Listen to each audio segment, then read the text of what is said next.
Today we're talking about the gift of evangelist.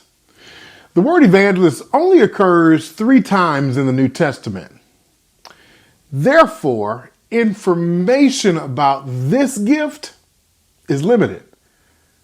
The key to understanding the gift of evangelist is realizing that the Greek word transliterated evangelist, well, it actually means messenger of good news.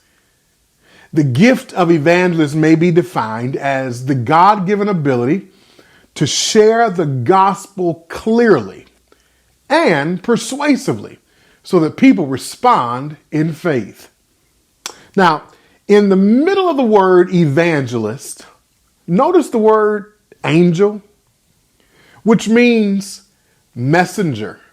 An evangelist is an angel or messenger who brings the good news of the gospel.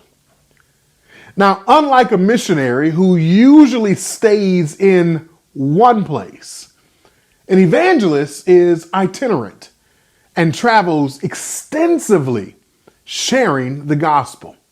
Also, evangelists do not usually minister cross-culturally on a permanent basis. Philip, one of the 7 deacons chosen by the apostles to distribute food to the widows, he became an evangelist. A person with this gift has an intense desire to personally win the lost. Evangelists whose greatest joy comes from winning people to Christ are typically good at presenting the gospel clearly and persuasively.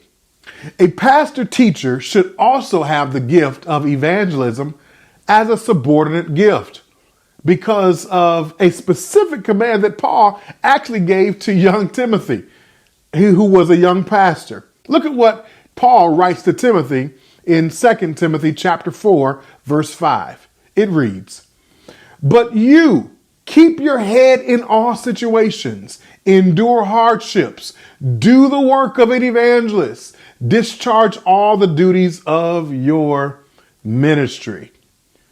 Paul doesn't call Timothy an evangelist, but tells him to do the work as part of his ministry or as part of his Christian life.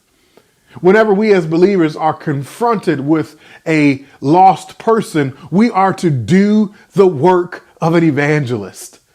This means obeying the command that Peter highlights in his book, 1 Peter chapter 3, verse 15. Listen to what it says. "But in your hearts revere Christ as Lord.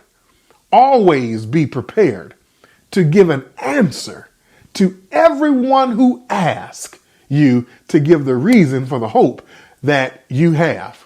But do this with gentleness and with respect."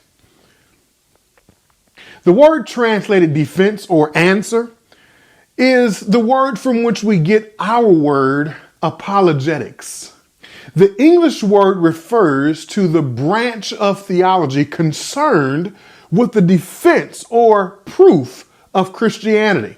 Now, the Greek word used to denote the ability to answer questions about your faith. We are always to be prepared to answer everyone who asks about our faith, which is our hope.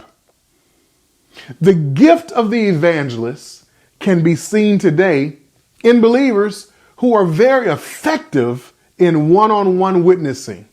Now, while all believers are to share their faith, those with the gift of evangelism are especially eager and effective at winning others.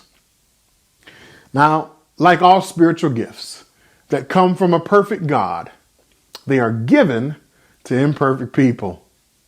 Therefore, people with the gift of evangelism or the gift of evangelist have a strong desire to win the lost, but are often weak on following through.